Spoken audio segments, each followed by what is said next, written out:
সবাই কিন্তু একটু নৃত্য করতে হবে। নৃত্য হবে তো? হরি বল, জয় গুরু মহারাজ কি।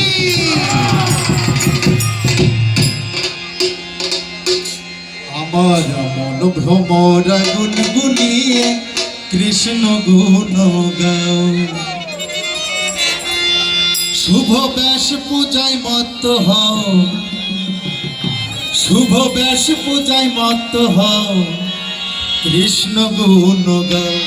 আমার মন ভ্রমরা গুনগুনিয়ে কৃষ্ণ গুণ গাও, আমার মন ভ্রমরা গুনগুনিয়ে কৃষ্ণ গুণ গাও। শুভ ব্যাস পূজায় মত্ত হও, শুভ ব্যাস পূজায় মত্ত হও, কৃষ্ণ গুণ গাও। আমার ভ্রমরা গুনগুনিয়ে কৃষ্ণ গুণ গাও, আমার মন ভ্রমরা গুনগুনিয়ে কৃষ্ণ গুণ গাও।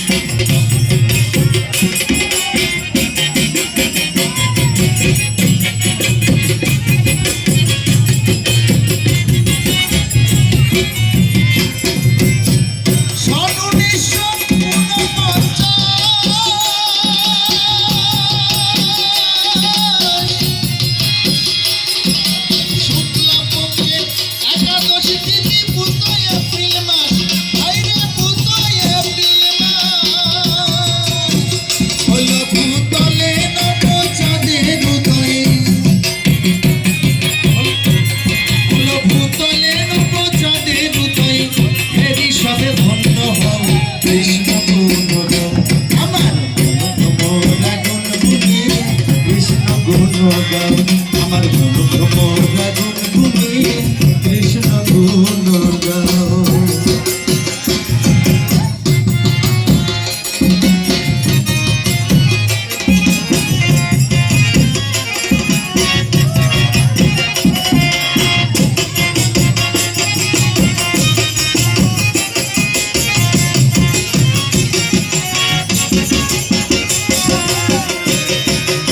সবাই জানি গুরু মহারাজের পিতা ছিলেন একজন শিল্পপতি, তাই তার হৃদয়ে এত কৃষ্ণ প্রেম, কৃষ্ণ প্রতি ভালোবাসা, সে কি ঘরে থাকতে পারে?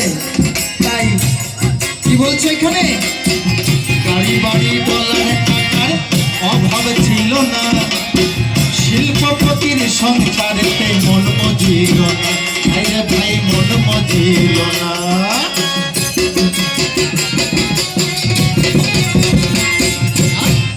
গাড়ি বাড়ি ডলার টাকার অভাব ছিল না, শিল্পপতির সংসারেতে মন মজিল না, আরে ভাই মন মজিল না। যার হৃদয় মাঝে প্রেম ভক্তি বন্যা,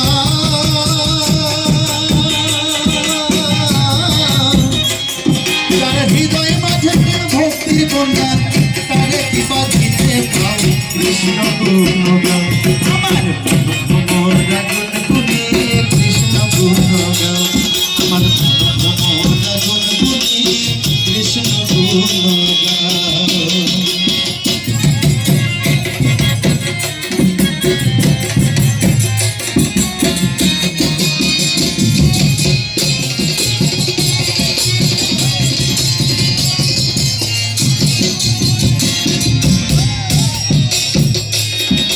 বলছে যারা কৃষ্ণ ভজন করতে চায়, হরি ভজন করতে চায়, এমন শুদ্ধ বৈষ্ণব পেয়ে আমরা যদি হেলায় হেলায় আমাদের এই মানব জীবনটা আমরা হারিয়ে ফেলি, তাহলে এই দুর্লভ জীবনের কোনো দাম থাকবে না। তাই কি বলছে,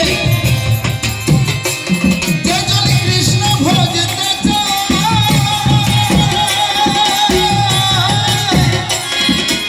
সেজন্য গিয়ে স্মরণ লোক গুরুদেবের পায়, গুরু মহারাজের পায়,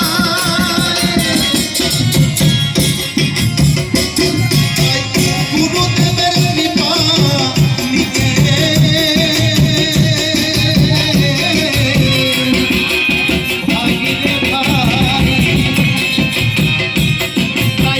গুরুদেবের কৃপা নিয়ে গোলক ধামে চলে যাও, কৃষ্ণ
সন্তুষ্ট থাকে তাহলে ভগবান তার প্রতি সন্তুষ্ট থাকে।